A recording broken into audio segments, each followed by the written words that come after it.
మహబూబ్ నగర్ వ్యాప్తంగా ఎడతెరిపి లేకుండా వర్షాలు పడుతున్నాయి. వర్షాలకు కృష్ణా బేసిన్లో వరద ప్రవాహం కొనసాగుతోంది. జూరాల ప్రాజెక్టుకు భారీగా వరద వస్తోంది. జిల్లాలో వర్షాలకు సంబంధించి మరిన్ని అప్డేట్స్ బాలకృష్ణ అందిస్తారు. జిల్లా వ్యాప్తంగా విస్తారంగా వర్షాలు కురుస్తున్నాయి. గడిచిన వారం 10 రోజుల నుంచి కురుస్తున్నటువంటి వర్షాలకు కంటిన్యూషన్ అనేది కొనసాగుతూ వస్తుంది. ఉదయం తెల్లవారుజాము నుంచి కూడా చాలా చోట్ల వర్షాలు పడుతున్నాయి. కొన్ని చోట్ల ఆకాశం మేఘావృతమై ఉంది. సో జిల్లా వ్యాప్తంగా కూడా అదే రీతిగా వర్షాలు పడుతూనే ఉన్నాయి. ముఖ్యంగా మహబూబ్నగర్ జిల్లాకు సంబంధించి మహబూబ్నగర్, అట్లాగే దేవరకద్ర, జడ్చెల్ల, అట్లాగే నార్కల్ జిల్లాకు సంబంధించి కొల్లాపూర్, అచ్చంపేట సంబంధించిన కల్లకుర్తి ఈ ఏరియాలో కూడా వర్షం కురుస్తూనే ఉంది. దీంతోపాటు జోగులాంబ గద్వాల జిల్లాలో గద్వాల, అలంపూర్ ఏరియాలో, అట్లాగే వనపర్తికి సంబంధించి వనపర్తిలో, నారాయణపేట జిల్లాకు సంబంధించి మక్తల్, నారాయణపేట ఈ ప్రాంతాలన్నింటిలో కూడా ఉదయం నుంచి చిరుజల్లు కురుస్తున్నాయి. కొన్ని చోట్ల భారీ వర్షం పడుతుంది, మరికొన్ని చోట్ల ఆకాశం మేఘావృతమైంది. దీంతోపాటు కృష్ణా బేసిన్ ప్రత్యేకించి కృష్ణా అట్లాగే తుంగభద్ర నదిలో కూడా ఉధృత ప్రవాహం అయితే కనిపిస్తుంది. ఈ సీజన్లో జూలై మాసంలోనే వరద ప్రవాహం మొదలైందని చెప్పవచ్చు. రీసెంట్గానే 2-3 రోజుల క్రిందనే జూరాల ప్రాజెక్టులో హైడల్ పవర్ జనరేషన్ అనేది స్టార్ట్ అయింది. ప్రస్తుతానికి జూరాల ప్రాజెక్టుకి 30,000 క్యూసెక్ల ఇన్ఫ్లో వస్తుంది.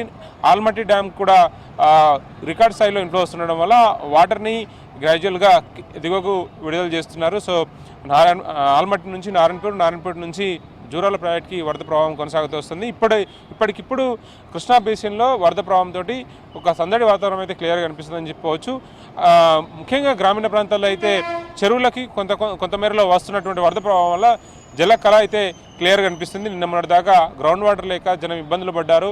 వర్షాలు లేకపోవడం వల్ల రైతులు పంటలు పండించే పరిస్థితి కూడా లేకపోయింది. సో ఇప్పుడు వస్తున్నటువంటి వర్షాలు చాలా ఊరటనిస్తున్నాయని చెప్పవచ్చు. దీనివల్ల రైతులు ఎవరైతే జూన్ మాసంలో వేసినటువంటి విత్తనాలు మొలకెత్తకపోవడం వల్ల మళ్ళీ సెకండ్ టైం విత్తనాలు చల్లుతున్నారు, పంటల వైపు చూస్తున్నారు. సో జూలై మాసంలోనే దాదాపు మనకు యాన్యువల్ రెయిన్ఫాల్ కనుక పరిశీలిస్తే మహబూబ్నగర్ జిల్లాలో 600 మిల్లీమీటర్ల యాన్యువల్ రెయిన్ఫాల్ అటు జూన్ మాసం నుంచి సెప్టెంబర్ దాకా కురవాల్సిన వర్షం అయితే 600 మిల్లీమీటర్స్ ఉంటుంది. సో ఇప్పటి వరకు జూన్ నెలలో కొన్ని చోట్ల సాధారణ వర్షపాతం కురిసినప్పుడు కూడా అప్పుడప్పుడు వర్షాలు పడ్డ సాధారణ వర్షపాతం నమోదైనప్పుడు కూడా మిగతా చోట్ల లోటు వర్షపాతం అయితే కురిసింది. లోటు వర్షపాతం వల్ల చాలా వర్షాభావ పరిస్థితుల వల్ల రైతులు చాలా ఇబ్బందులు పడ్డారు.